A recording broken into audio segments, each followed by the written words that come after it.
Na zadnji šolski dan so se tako lahko mladi še nekoliko bližje spoznali z lokalno zgodovino.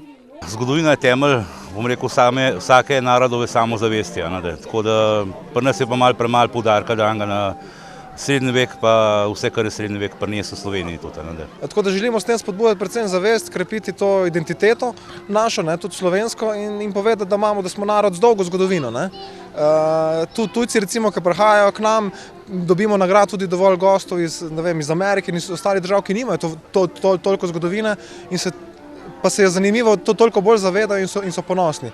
Med drugim so lahko mladi sodelovali v viteškem turnirju, si ogledali gledališke predstave, nastop čarodeja in še marsikaj. Namen je predvsem prirediti en dogodek, izkoristiti ta prelep ambient za naše najmlajše, za otroke in za celo družino pravzaprav, da preživijo en lep dan, predvsem kot zaključek šolskega leta, tako za osnovnošolske, tudi predšolske otroke in njihove starše, prijatelje, skratka en tak lep dogodek, zanimiv, malo drugačen. Sicer pa je bil srednjeveški dan mednarodno obarvan, saj so prišli tudi vitezi iz Srbije.